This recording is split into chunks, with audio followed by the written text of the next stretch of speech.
Welcome to the program. We start tonight in South Africa, where a second big strike has hit the country soon after AMCU's devastating 5-month-long strike. Over 200,000 members of the National Union of Metal Workers of South Africa went on strike on the 1st of July, demanding better pay. CCTV's Guy Henderson starts this edition of Global Business from Johannesburg. If the strikers get their way this time, they'll be back for more next year. Industrial action is very much part of working life here, but the labour environment has undoubtedly polarised of late.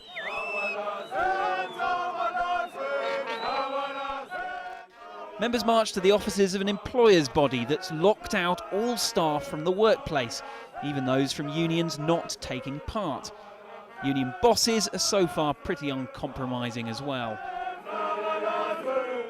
If you thought the platinum strike was big, this one dwarfs it by sheer numbers. NUMSA has more than 300,000 members, 200,000 of which are currently marching in towns and cities across South Africa.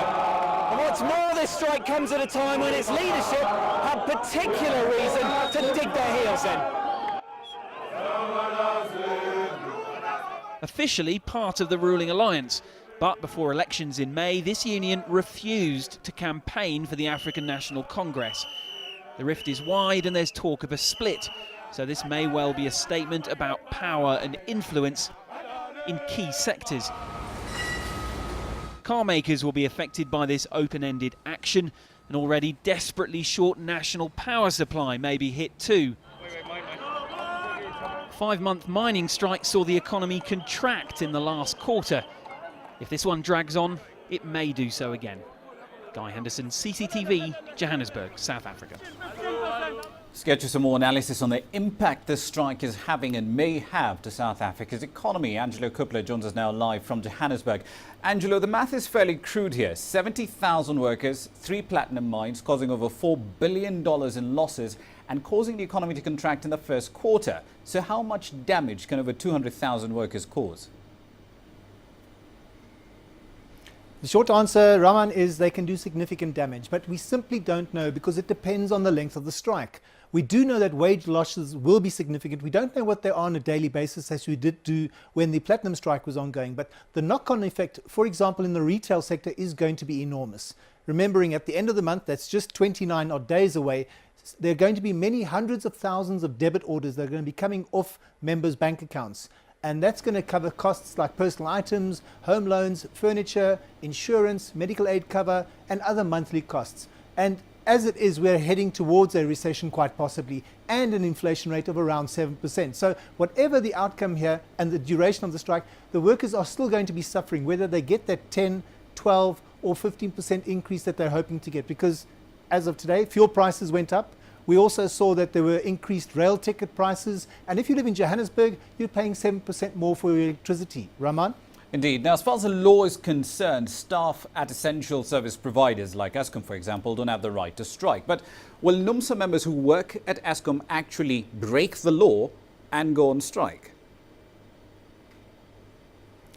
Well, there was a late-breaking event this afternoon. The Labour Court granted Eskom an interdict against NUMSA striking, saying that they weren't allowed to strike and they weren't allowed to intimidate any other union members who planned to go to work if the NUMSA workers decided on an unprotected strike, which now confirms that Eskom is an essential service and its miners aren't allowed to strike. NUMSA, however, told us a little while ago that they're planning to picket outside the Eskom head office just outside of Johannesburg. So it's likely that Eskom can take matters into their own hands, and if workers do go on strike, they're unprotected, so they can go through a firing process. And this obviously is going to lead to some escalation in tensions.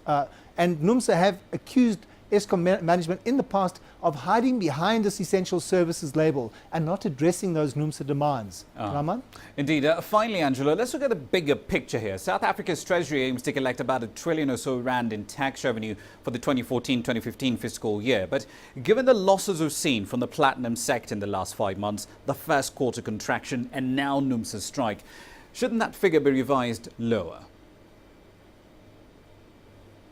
Well, if you look at what was happening last year, SARS, the revenue collectors, collected around I think it was 899 billion rand. They're now planning to collect around R1 trillion, which is only around about a 10% increase. And if you consider of that 899 billion, 310 billion came from personal income tax. That's about a third from individuals. There's one small change this year, and this could make the SARS revenue collection services a little bit more unlikely to reach that target. There are many platinum miners who won't earn above the minimum tax threshold, which has been doubled from 120,000 or about $12,000 to 250,000 rand or $25,000. So there's going to be less personal income tax on the table for SARS to collect. That's a big jump. In terms of the producers, we do know that Amplats was selling stockpiles, so there was some tax that they would be paying to government. We don't know what the other two producers were doing during this period, whether they were selling stockpiles or not. Yeah. But the bottom line is that the smaller producers were selling and were producing. So we don't actually know what the outcome is going to be. It'll become apparent as time goes on. But, Raman, we have 7 months still. Indeed. We'll have to leave it there for the time being. Thank you very much for the update. That's CCTV's Angelo Coppola there, live in Johannesburg, South Africa. So what exactly are you making of this story? It has gotten quite a bit of your attention online. Let's go through some of your tweets and your feedback online. Kathy Bishala, you're arguing that NUMSA's wage demand is up to 15%. And you're asking if the 5-month AMCU strike has set a precedent for future strikes in South Africa. Primrose Sonti essentially arguing that you fully support the quest by NUMSA to abolish what you describe as slave wages. And of course, we'll be keeping tabs on your feedback right here on Global Business Africa. Let's move on now to Zimbabwe. The second largest mobile operator over there, Telecom, is looking for up to $200 million to expand its network and increase its subscriber base to over 1 million. Now, according to its general manager, Angeline Vera, the company is also looking at increasing the size of its 3G network, and it has started to invest in its own fiber optic network. Zara says that the major challenge so far is the high cost of debt needed to fund the capital expenditure. Telecom is a joint venture company of the Egyptian telecom giant Orascom and a Zimbabwean consortium, and it could raise its active subscriber base to 3.3 million people if everything goes according to plan. The telecom operator has about 28% market share, but that's well behind Econet Wireless, which has over 50%. Now, the head of one of the world's biggest mining companies has told CCTV the industry needs more transparency if it is to gain the trust of local communities among whom it operates in Africa. Those comments from Vedanta's CEO Tom Albanese comes just weeks after hundreds of demonstrators gathered in Zambia to protest over allegations that the company has avoided paying its full share of taxes. That's something, however, that the FTSE 100 listed firm denies. Albanese says that commodity companies must do more to operate sustainably amongst their host communities, as CCTV's Dan Whited now reports. Mining in Africa is a multi-billion-dollar industry. But arguments over safety, transparency and sustainability have dominated the sector for many years. Thousands of miles away from the coalface, mining bosses are meeting in London at a special summit focused on ensuring the huge wealth generated gets to those on the ground as well as shareholders. Tom Albanese is the head of Vedanta, one of the world's biggest mining companies, which operates in Zambia, Liberia, Namibia and South Africa. He says sustainability for local communities is about creating new industries outside of mining. I think on a longer term basis, we have to create communities which go beyond just a dependency relationship with that mining operation. Communities that can stand on their own 2 feet, communities that can attract investment in other areas. But there are questions about whether locals on the ground trust mining companies to invest in the future. Last month, demonstrations took place in Zambia over allegations the company was making far larger profits at the Konkola copper mines than accounts showed. Vedanta says it is compliant with all laws in Zambia and would welcome any investigations. If there's criticism, let's hear the criticism, and what we're going to do and what we're going to assure the citizens are that we will provide transparent, clear, auditable financial records of all the activities that we do. Africa is hugely dependent on the mining sector. Many countries rely on the industry for their export earnings. In Namibia, mining is the single most important contributor to the country's economy. Officials there say ensuring skills are passed on from the mining companies to locals is essential. To impart skills to the Africans on their own minerals, so that whatever is left, then it will benefit the broader economy of the African continent. Mining stocks in Africa may not be depleted for several decades, but they are not infinite. Companies say the key to bringing in new industries once the mines close is to improve infrastructure. As companies are investing in Africa, particularly for bulk commodities, they will not see those businesses develop without infrastructure, and significant infrastructure, significant world-class ports, world-class rail systems. Governments, mining companies and those on the ground clearly hope that mining can create a positive economic legacy for African countries. The issues of sustainability and equality are not going to be resolved by this summit alone, but participants here say the fact it's happening is a positive step. Dan Whitehead, CCTV, London. Quick run through the equity markets here for you. Broadly ending the day higher in the green. The real interesting story today coming out of Kenya. Equity Bank is spinning off its stake in housing finance and it's selling that off to Britain. Exactly what the details of that deal, however, are, we still haven't seen them. When we do, you'll know first here on Global Business.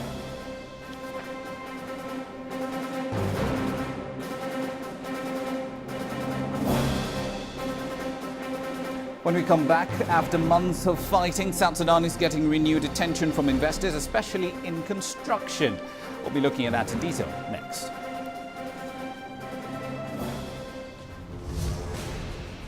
Africa is on the move. It's home to 7 of the world's 10 fastest growing economies. From small businesses to large-scale enterprises, hear directly from entrepreneurs behind the story. It's about putting you in the picture so you know where Africa fits in the global context. Global Business, weekdays at this time on CCTV Africa. We do know that the strike isn't anywhere near close to coming to an end either. That means that those workers are going to sink even further into poverty.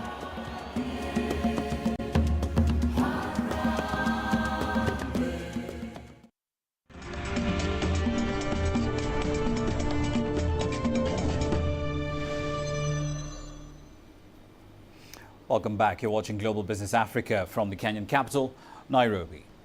Now, had the law actually been enforced, there would have been absolute chaos in Kenya's public transport system on Tuesday, the 1st of July, following a new law that prohibits bus passengers from paying for their fares in cash.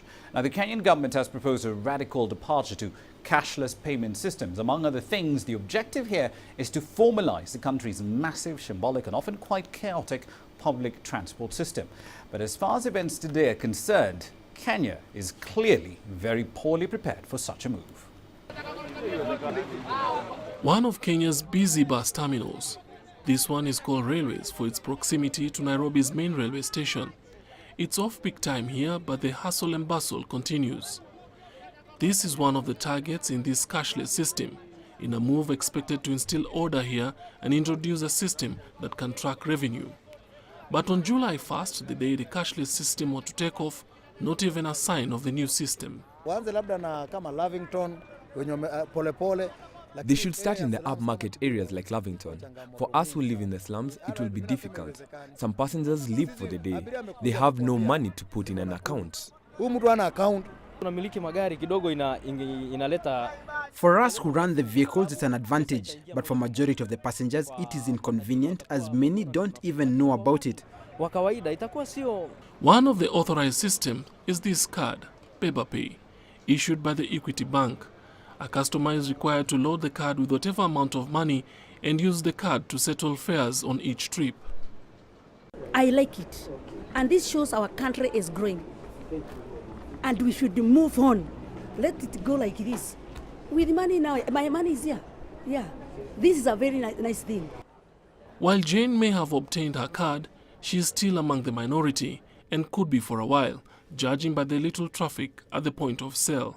At the moment I don't have, but we are going to try how we can fight these things, because if it's the way of the traveling, we need to have these things for our daily life. Yeah. This card should only be used on long distances. It's an inconvenience in short distances.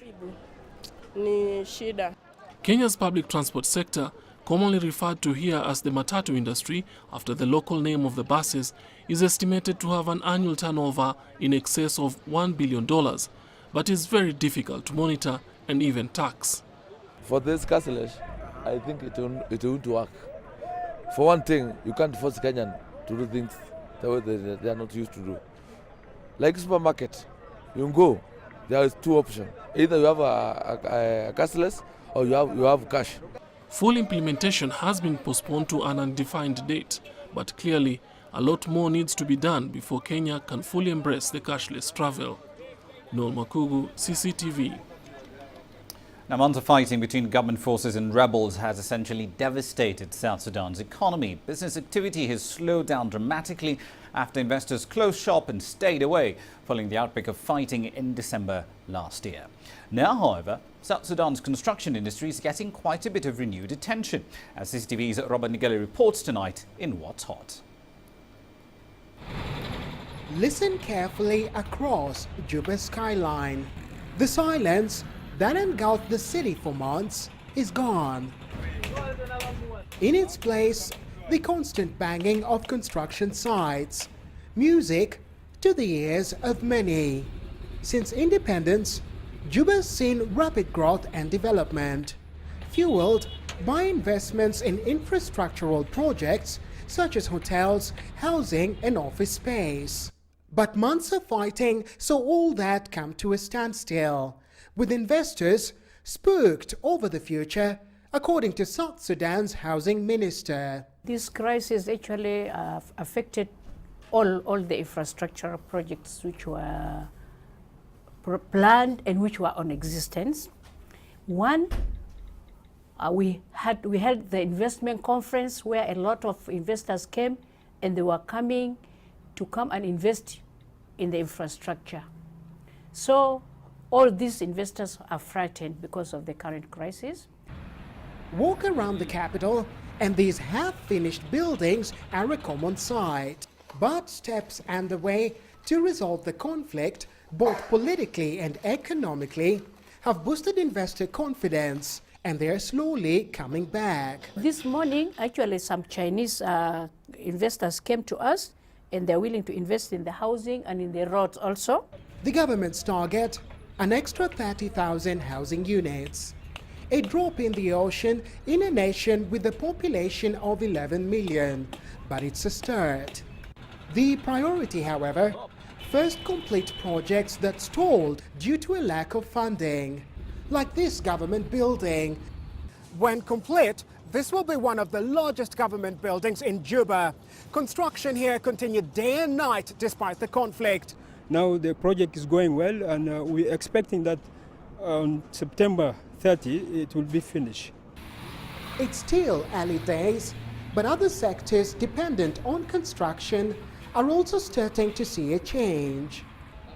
After months of virtually no sales, Mohammed Abdul Razak, who supplies building materials, is witnessing a rise in sales. It's not like the other days when you will open your store and you get maybe one customer, or even you don't sell a single thing. But things are coming back to normal. We have hope. But funding is still a major problem. And until peace and stability is restored, only then will investors flood back with much needed finance. Robert Nagela, CCTV, Juba, South Sudan.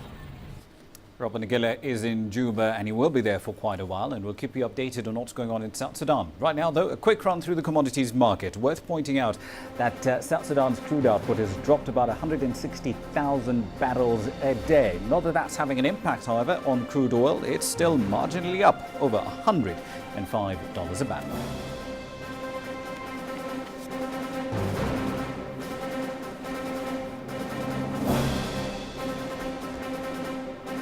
20 minutes into the hour, we'll talk to an entrepreneur who's keeping Mandela's very unique style alive. We'll be looking at those threads and plenty more coming up next.